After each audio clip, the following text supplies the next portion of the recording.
Friends, welcome to physics ज्ञान गुरु YouTube channel. आज हम लोग क्लास 10th मैथमेटिक्स चैप्टर 2 बहुपद यानी कि पॉलिनोमियल पढ़ेंगे।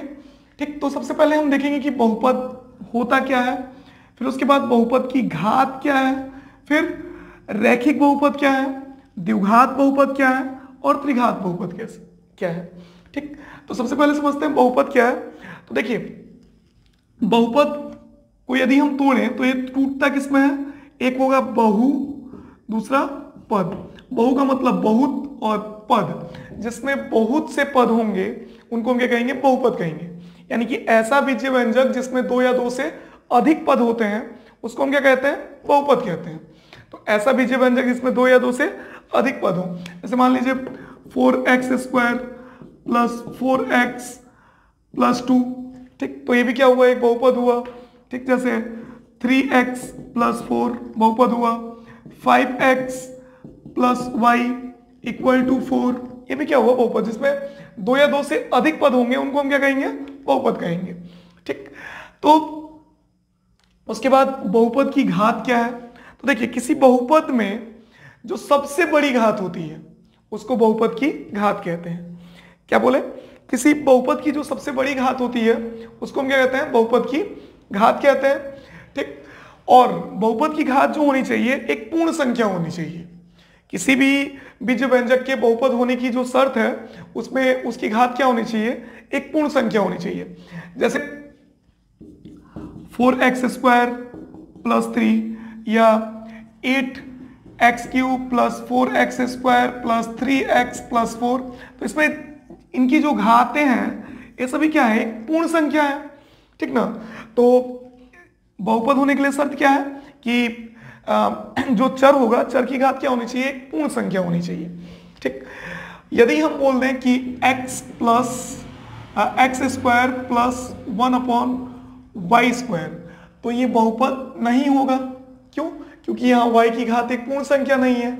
जब इसको आप ऊपर लेके जाओगे तो ये क्या हो जाएगा, x² प्लस y के पावर -2। चूंकि 2 जो है क्या है, निगेटिव इंटीजर है, तो ये क्या हो जाएगा, हमारा एक बहुपद नहीं होगा। ठीक, तो इसके बाद हम देखते हैं आगे। तो आगे चलिए, इसके बाद हम लोग देखते हैं रैखिक बहुपद। तो रैखिक बहुपद क्या है, तो ऐसा बहुपद जिसकी घात एक होती है, ऐसा बहुपद जिसकी घात क्या हो, एक हो। जैसे मान लीजिए 4x प्लस 3, इसमें चर की घात कितनी है, एक है, तो अतः ये क्या हो जाएगा, रैखिक बहुपद हो जाएगा। जैसे 4x plus 3y plus z equal to 0, इसमें भी क्या है, घात इसकी कितनी है, चर की घात कितनी, एक है, तो ये रैखिक बहुपद हो जाएगा। तो रैखिक बहुपद क्या है, तो ऐसा बहुपद जिसकी घात एक होती है उसको हम क्या कहते हैं, रैखिक बहुपद कहते हैं। ठीक, अब वो हमारा द्विघात बहुपद। तो द्विघात बहुपद क्या, तो सेम टू सेम ऐसे ही, ऐसा बहुपद जिसकी सबसे बड़ी घात यानी चर की घात क्या हो, 2 हो, उसको हम क्या कहेंगे, द्विघात बहुपद। जैसे मान लीजिए 4x² प्लस 8x प्लस 2। ठीक, या एक और कह सकते हैं हम x² प्लस 4 प्लस 4x। ठीक, तो ये सभी क्या है, ये द्विघात बहुपद है। ठीक, तो ऐसा बीजीय व्यंजक जिसकी सबसे बड़ी घात कितनी होती है, 2 होती है, तो उसको हम क्या कहते हैं, द्विघात बहुपद कहते हैं। ठीक, अब इसके बाद देखते हैं हम लोग, इसके बाद हमारा जो है त्रिघात बहुपद। तो त्रिघात बहुपद क्या है, तो ऐसा बहुपद जिसकी सबसे बड़ी घात कितनी होती है, 3 होती है, उसको हम क्या कहेंगे, त्रिघात बहुपद। जैसे मान लो 4x³ plus 3x² plus 8x plus 8। ठीक, तो इसकी सबसे बड़ी घात कितनी है, 3 है, तो क्या हो जाएगा, हमारा त्रिघात बहुपद हो जाएगा। ठीक, तो इसके बाद हम लोग अब एक्सरसाइज देखेंगे 2.1। ठीक, तो चलिए, हमने एक्सरसाइज 2.1 का पहला क्वेश्चन हमने बोर्ड पर लिख लिया है। तो एनसीईआरटी का पहला क्वेश्चन क्या बोला हमारा, किसी बहुपद px के लिए y इक्वल टू px का ग्राफ नीचे आकृति में दिया है, प्रत्येक स्थिति में px के शून्यकों की संख्या ज्ञात करें। तो थोड़ा सबसे पहले ध्यान दीजिएगा, जैसे हम इसको y equal to P X है इक्वेशन, तो y equal to P X है, तो हम देखेंगे कि ये x अक्ष पर कितने जगह कट कर रहा है, ठीक, x अक्ष के कितने बिंदुओं से होकर के गुजर रहा है। तो देखते हैं यहाँ पर, तो यहाँ पर x अक्ष पे कहीं नहीं है, तो यहाँ पर कितना हो जाएगा 0। यहाँ पर शून्यकों की संख्या कितनी हो गई 0। इसमें शून्य, पहले वाले में शून्यकों की संख्या कितनी, शून्यकों की संख्या बराबर कितना, पहले वाले में 0 हो जाएगा। दूसरे वाले में देखिए x अक्ष पर एक जगह काटा है, तो यहाँ पर कितना हो गया, शून्यकों की संख्या 1 हो जाएगी। इसमें कितना 1 2 3, इसमें कितनी हो गई 3 हो जाएगी। इसमें कितना 1 2, इसमें 2 हो जाएगा। और इसमें कितना 1 2 3 4, इसमें शून्यकों की संख्या कितनी हो गई 4 हो जाएगी। फिर यहाँ पर देखिए 1 2 फिर 3, इसमें कितनी हो गई 3, ठीक। तो पहले वाले में शून्यकों की संख्या कितनी हुई 0, क्योंकि y एक्स अक्ष पर कहीं नहीं काट रहा है। दूसरे वाले में एक जगह पर काट रहा है तो 1 हो गई। तीसरे वाले में 3 जगह पर काट रहा है तो 3 हो गई। चौथे वाले में 2 जगह पर काट रहा है तो 2 हो गई। और पांचवे वाले में 4 जगहों पे 1 2 3 4 जगहों पे काट रहा है तो कितनी हो गई 4, ठीक। और छठे वाले में कितनी 1 2 3 जगह पर, ठीक। तो यही हमारा आंसर है। और 2.1 एक्सरसाइज में केवल यही एक क्वेश्चन है, ठीक। तो चलिए इसके बाद हम लोग देखते हैं एक्सरसाइज 2.2। तो चलिए अब एक्सरसाइज 2.2 शुरू करते हैं। तो एक्सरसाइज 2.2 शुरू करने से पहले हम जो 2 आवश्यक सूत्र लगने हैं वो देख लेते हैं। तो पहला सूत्र लगेगा हमारा क्या चीज, मूलों का योग, मूलों का योग। तो मूलों का योग alpha plus beta equal to होता है माइनस का b बाई ए। दूसरा होता है मूलों का गुणन, मूलों का गुणन alpha into beta equal to होता है c बाई ए, ठीक है।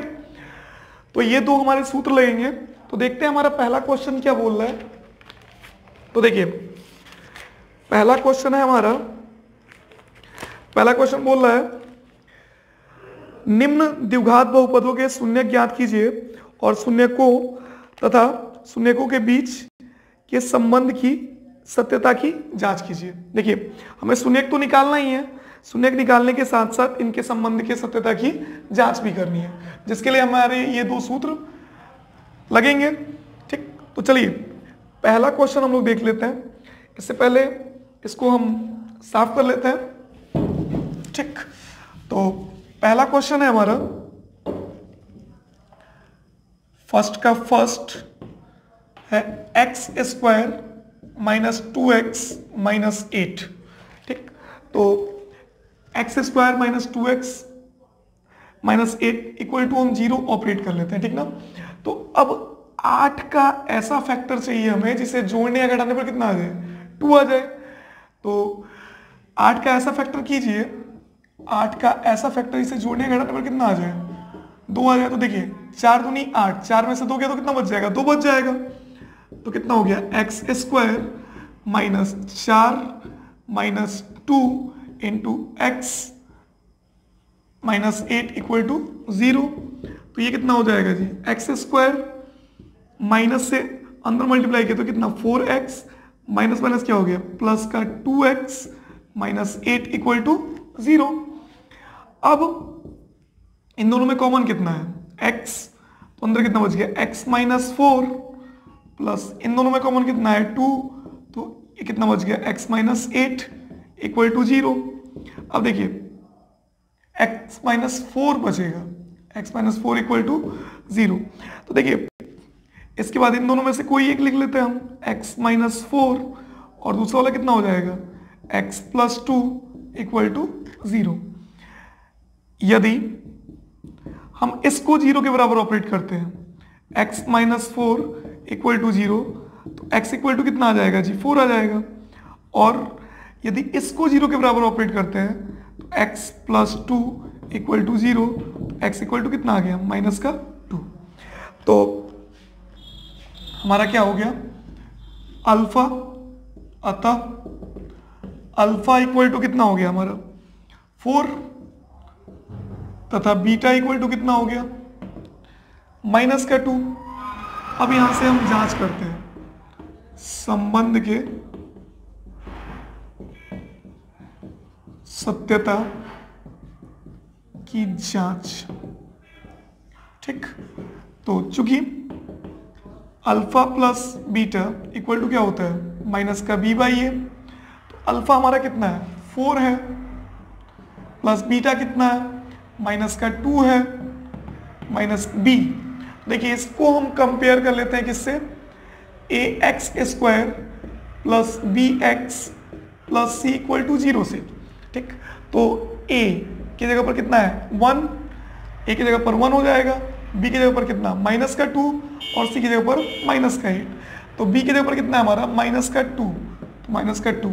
ए कितना है कुछ नहीं है यहाँ पर, इस एक्स स्क्वायर के आगे तो कितना 1 हो जाएगा, तो ये हो गया 2, फिर माइनस माइनस क्या प्लस का 2, दोनों इक्वल आ गया। तथा alpha into beta equal to क्या होता है सी बाई ए। तो अल्फा का वैल्यू कितना है 4 इंटू बीटा का वैल्यू कितना है, बीटा का वैल्यू माइनस का 2, सी कितना है जी, सी है माइनस का 8, ए कितना है ए है 1, तो माइनस का 8 इक्वल टू माइनस का 8। अतः संबंध सत्य है। ठीक, तो इसको आप नोट कर सकते हैं, ठीक, या स्क्रीनशॉट ले सकते हैं। चलिए इसके बाद हम लोग अब दूसरा क्वेश्चन देखते हैं। तो पहले का दूसरा क्वेश्चन फिर कितना है 4s square minus 4s plus 1। तो फिर एक्स स्क्वायर के गुणांक से 1 की गुणा करते हैं तो 4 एकम 4, 4 का ऐसा फैक्टर जिससे जोड़ने का नंबर कितना आ जाए 4, तो 2 दूनी 4, तो कितना हो गया 4s स्क्वायर माइनस कितना हो जाएगा 2 plus 2 into S plus 1 equal to 0। तो ये कितना हो गया 4s स्क्वायर माइनस 2s फिर प्लस माइनस माइनस का 2s प्लस 1 इक्वल टू 0। फिर इन दोनों में कॉमन कितना 2s कॉमन, तो कितना हो जाएगा 2s माइनस 1, फिर यहाँ माइनस कॉमन ले लिया हमने तो 2s माइनस का 1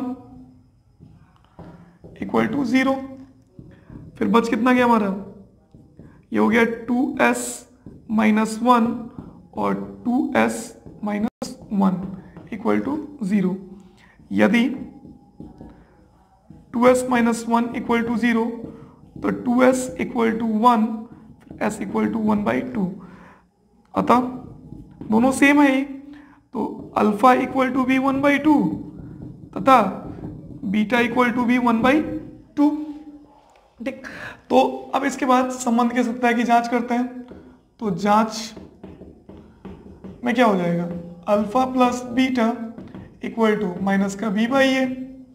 अल्फा बोले तो कितना जी 1/2, बीटा बोले तो 1/2, माइनस बी के जगह पर कितना है माइनस का 4, तो माइनस का 4, ए के जगह पर कितना है 4, एलसीएम कितना आ गया 2, 1 प्लस 1 2, ठीक, प्लस का 4/4 कैंसिल 1 टाइम्स, ये भी कैंसिल 1 टाइम्स, 1 इक्वल टू 1, तो ये बराबर आ गया। देखिए कितना इजी है।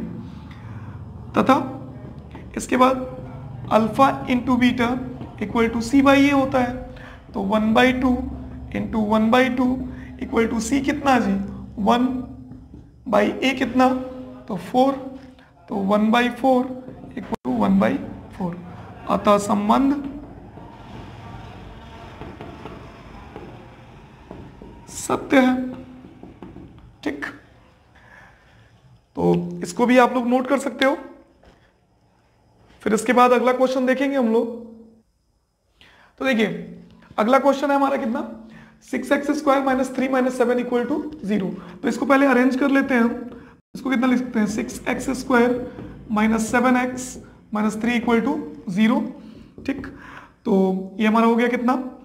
अब इसके बाद 6 3 18, 18 का ऐसा फैक्टर इसे जोड़ने का नंबर कितना आ जाए 7 आ जाए, तो 9 दूनी 18, तो कितना हो जाएगा 6x square minus 9 minus 2 into X minus 3 equal to 0। तो ये हो गया 6x square minus 9x minus minus plus का 2x -3 इक्वल टू 0। ठीक, तो इन दोनों में कॉमन कितना 3x, फिर कितना हो जाएगा 2x माइनस 3/3 9 3 प्लस ये भी कितना हो गया 2x माइनस 3 इक्वल टू 0। देखिए आपका सॉल्यूशन यदि सही हुआ तो ये दोनों जरूर सेम आएंगे, ठीक ना। तो ये हो गया 3x प्लस 1 और ये हो गया 2x माइनस 3 इक्वल टू 0। यदि 3x प्लस 1 इक्वल टू आप 0 ले लो तो 3x इक्वल टू कितना हो जाएगा माइनस का 1 और x इक्वल टू हो जाएगा माइनस का 1/3। ठीक, और यदि उसको 0 के बराबर ले लो तो 2x इक्वल टू कितना हो जाएगा 3 हो जाएगा और x इक्वल टू 3/2 हो जाएगा। फिर जांच वैसे ही आप कर लोगे, सेम टू सेम, वैसे ही सेम प्रोसेस है, वैसे ही जांच होगा। ठीक, तो इसको आप लोग नोट कर सकते हो। और इसके बाद हम लोग अगला क्वेश्चन देखते हैं। देखिए हमारा है 4u² plus 8u equal to 0। तो ये कितना हो जाएगा, इन दोनों में कॉमन हम ले लेते हैं, तो कितना है 4u कॉमन है हमारा, तो ये कितना बच गया u प्लस 2 इक्वल टू 0। ठीक है, तो अब देखिए यदि हम 4u को 0 के बराबर ऑपरेट करें, यदि 4u इक्वल टू 0 तो u इक्वल टू 0/4 यानी u इक्वल टू कितना हो गया 0। और यदि u प्लस 2 इक्वल टू 0 लें तो u इक्वल टू हो जाएगा माइनस का 2 यानी अल्फा इक्वल टू हमारा कितना हो गया जी 0, बीटा इक्वल टू माइनस का 2। फिर जांच कर लेंगे वैसे ही, alpha plus beta equal to minus का b/a। अल्फा बोले तो 0 प्लस माइनस का 2, फिर माइनस b के जगह पर कितना है आपका, b के जगह पर कितना है 8 बाई a कितना है 4। फिर देखो माइनस का 2 कितने बार में 2 टाइम्स, तो माइनस का 2। Alpha into beta equal to कितना होता है c/a। तो अल्फा का वैल्यू कितना बोलिए 0, बीटा का वैल्यू माइनस का 2, c कितना, c इसमें है क्या अचर, कोई कांस्टेंट है नहीं है, तो 0/a यानी कि 4। तो ये कितना 0 बराबर 0, अतः संबंध सत्य है। तो सेम टू सेम क्वेश्चन है इसके बाद के दोनों, ये दोनों आप लोग बनाने का कोशिश कीजिएगा। कल हम लोग इसका दूसरा क्वेश्चन देखेंगे और उसके साथ साथ अगली एक्सरसाइज भी पढ़ेंगे। Okay, thanks for watching. और ऐसे ही वीडियो पाने के लिए मेरे यूट्यूब चैनल फिजिक्स ज्ञान गुरु को सब्सक्राइब करें। आपको मैथ, फिजिक्स, केमिस्ट्री और बायोलॉजी के chapter wise 9th, 10th, 11th, 12th सभी क्लासेस के बोर्ड से रिलेटेड वीडियो मिलेंगे।